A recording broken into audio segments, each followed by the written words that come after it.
ஒரு இ-காமர்ஸ் வெப்சைட்ட ஓப்பன் பண்ணும்பொழுது, website wants to know your location வரும். இத அக்செப்ட் பண்ணா, வெப்சைட்டுக்கு நம்ம லொகேஷன் ஷேர் ஆகும். இதே மாதிரி நம்ம வெப்சைட்ல எப்படி ஒரு யூசரோட லொகேஷன வாங்குதுன்னு வாங்க பார்க்கலாம். அதுக்கு முன்னாடி சப்ஸ்கிரைப் பண்ணிட்டு வந்துருங்க. இப்போ இந்த பட்டன கிளிக் பண்ணா நமக்கு யூசர் லொகேஷன் கிடைக்கணும். பட்டன கிளிக் பண்ணா கெட் லொகேஷன்ங்கிற ஃபங்ஷன் கால் ஆகும். ஜாவாஸ்கிரிப்ட்ல இன்பில்டா நேவிகேட்டர்னு ஒரு ஆப்ஜெக்ட் இருக்கு. இது நமக்கு பிரவுசர் அண்ட் சிஸ்டம் பத்தின இன்ஃபர்மேஷன கொடுக்கும். அதே மாதிரி நேவிகேட்டர்ல ஜியோ லொகேஷன்ங்கிற ப்ராப்பர்ட்டி இருக்கு. இது நமக்கு லொகேஷனை ஃபெச் பண்ண ஹெல்ப் பண்ணும். ஜியோ லொகேஷன்ல கெட் கரண்ட் பொசிஷன் ஃபங்க்ஷனை கால் பண்றோம். இது நமக்கு யூசரோட லேட்டிடியூட் அண்ட் லாங்கிடியூட கெட் பண்ணி கொடுக்கும். 2 ஏரோ ஃபங்க்ஷனை கால் பண்ணியிருக்கேன். ஒன்று சக்ஸஸ் ஆனால் நமக்கு கிடைக்கிற பொசிஷன், 2வது எரர் ஹேண்ட்லிங்காக.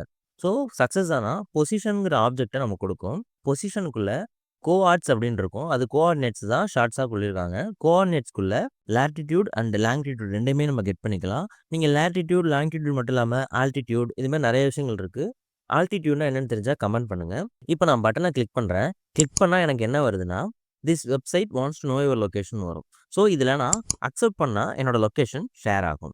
டினை பண்ணனா எரர் ஹேண்ட்லிங்கில் இருக்க கன்சோலில் எரர் மெசேஜ் பிரிண்ட் பண்ணியிருக்கோம். ஸோ நான் டினை பண்ணால் எனக்கு யூசர் டினைடுங்கிற எரர் மெசேஜ் எனக்கு ஷோ ஆகும். இது ஒன்லி HTTPS வெப்சைட் இல்லைனா லோக்கல் ஹோஸ்ட்டில் மட்டும்தான் ஒர்க் ஆகும். Bye pros.